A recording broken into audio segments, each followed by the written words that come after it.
وہ ہر مہینے ناپاکی کے کچھ ایام گزارتی ہے. ان ناپاکی کے ایام میں وہ نہ نماز پڑھ سکتی ہے نہ روزہ رکھ سکتی.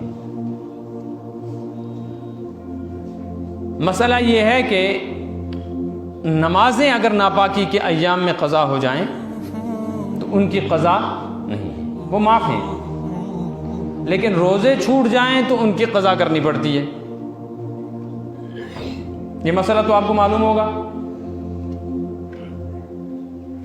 اب اگر میں کہوں کہ ہاتھ اٹھائیں اس مجمع میں کتنے لوگ ہیں جن کو یہ مسئلہ معلوم ہے، اور ان میں شادی شدہ لوگوں کو ہم کہیں جن کی شادی نہیں ان کو چھوڑ دیں، تو اکثر مجمع ہاتھ اٹھائے گا کہ یہ مسئلہ مجھے معلوم ہے اور میں شادی شدہ ہوں. پھر میں آپ سے پوچھتا ہوں اگر یہ معلوم ہے آپ کو تو کیا آپ کی بیوی کو پتہ ہے؟ اس کو معلوم نہیں. جب اسے معلوم ہی نہیں تو کیا آپ نے کبھی اپنی بیوی کو بتلایا کہ تمہارے رمضان کے جو روزے چھوٹے ہیں ان کی قضا تم کو کرنی ہے؟ 10 سال شادی کو ہو گئے، 20 سال 25 سال ہو گئے، اولاد کی اولاد پیدا ہو گئی، ساتھ رہتے ہوئے زندگی گزر گئی، اس نے نہ قضا نمازیں پڑھنی تھی نہ روزے رکھنے تھے چونکہ اسے پتہ ہی نہیں تھا. لیکن مجھے یہ بات بتلانی چاہیے تھی اپنے گھر میں کہ روزے چھوٹ جائیں تو ان کی قضا کرنی چاہیے، لیکن میں نے نہیں بتلایا. تو 30 سال میں ہر سال کے کم از کم 3 دن، ورنہ اس سے زیادہ بھی ہو سکتے ہیں، 10 دن بھی کسی کے مہینے کے ضائع ہو سکتے ہیں. عورتوں کی طبیعت پر، ان کے مزاج پر ہے، کسی کی عادت کچھ ہے ناپاکی کے ایام کی، کسی کی کچھ. تو اگر 3 ہی دن ہو تو 30 سال میں کتنے روزے ہو گئے؟ 90 روزے. آپ کو لگتا ہے کوئی عورت 90 روزے رکھے گی؟ یہ جو جہنم میں جائے گی اس کا ذمہ دار کون ہے؟ ساری زندگی خدمت کروائی، ساری زندگی کپڑے دھلوائے، بچوں کی پرورش کروائی، مہمانوں کے آنے پر نوکرانی کی طرح اس کو کھڑا رکھا، ذرا سے مزاج کے خلاف، طبیعت کے خلاف کوئی چیز ہو گئی تو اس کی ماں باپ ننہال اور ددہات کو فاتحہ پڑھی، اس پہ ہاتھ اٹھائے، تانے دیے، لیکن اس نے اللہ کا حکم 30 سال سے توڑا ہے اور اب اس وجہ سے وہ جہنم میں جا رہی ہے. لیکن اس کی فکر کس نے کی؟ کون کرے گا؟ کون ذمہ دار ہے؟ یہ بھی سوچا؟ جو شخص اپنی بیوی کو جنت میں لے جانے کو تیار نہیں ہے، یہ ہمسایوں کی، رشتہ داروں کی، دوستوں کی، اغیار کی کیا فکر کرے گا؟ مجھے اصل میں مسئلہ یہ بتلانا ہے، یہ تو ایک فکر کی بات تھی. مسئلہ یہ ہے کہ اگر ناپاکی کے ایام میں روزے چھوٹ جائیں تو ان کی قضا کرنا آسان ہے. 3، 4، 5 یا زیادہ سے زیادہ 10 روزے، کسی کے ایام ناپاکی 10 بھی ہو سکتے. پورے سال میں ایک رمضان سے دوسرے رمضان تک تھوڑے تھوڑے کر کے یا ایک ساتھ، سردیوں میں یا گرمیوں میں، جب چاہیں ایک ایک روزہ رکھ کے یہ روزے قضا کر لیے جائیں.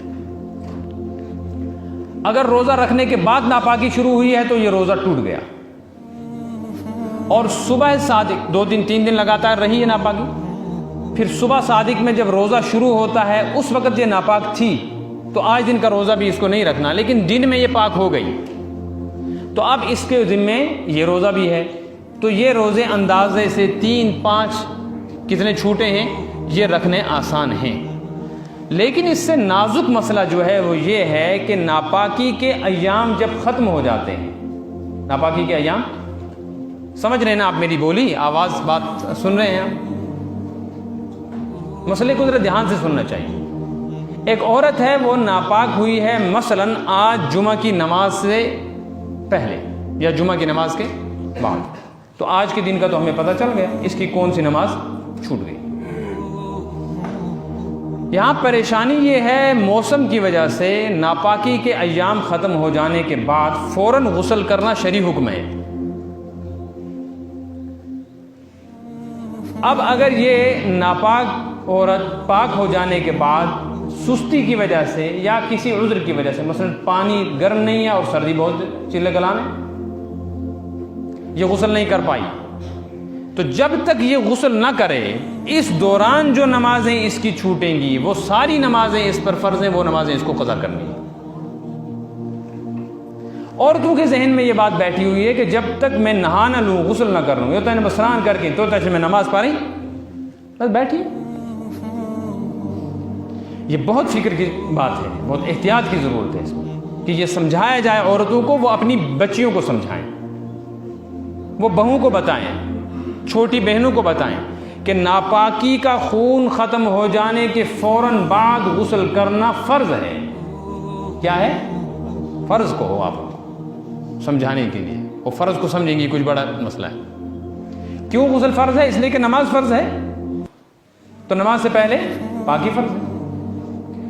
اگر اتنا موقع مل جاتا ہے کہ غسل کرنے کے بعد وہ سنت نہیں، آخری وقت میں فرض جلدی سے ادا کر سکتی ہے، تو اس نماز کی فرضیت اس پر لازم ہے. اب اگر یہ عورت غسل نہ کرے، یہ جو نماز چھوٹی ہے اور اس کے بعد غسل تک جتنی نمازیں چھوٹتی چلی جائیں گی، یہ ساری نمازیں قضا ہیں، یہ نہیں پڑھے گی، تو اس کو بتاؤ ایک نماز کے چھوٹ جانے پر 2,88,00,000 سال جہنم میں جلنا پڑے گا.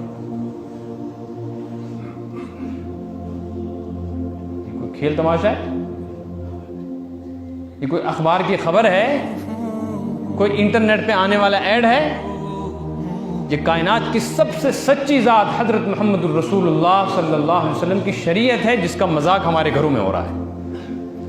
اور یہ وہ بچیاں اس غلطی میں مبتلا ہیں، وہ خواتین مبتلا ہیں جو نماز کی پابند ہیں بیچاری، جو پڑھتی نہیں ان سے تو کیا گلا، جو نماز کی پابند ہیں اور کوشش کرتی ہیں نماز پڑھیں، ان کو بھی چونکہ مسئلہ معلوم نہیں ہے اس لیے وہ سوچتی ہیں چلو ابھی غسل کرنا ہے، مغرب میں کون غسل کرے، عشاء میں کون کرے، وہ شگن رات ہے، سونا ہے، اب صبح اٹھیں گے، صبح نہائیں گے، پھر نماز شروع کریں گے. تو یہ عشاء کی نماز اور فجر کی نماز اور مغرب کی نماز کے ذمہ رہی.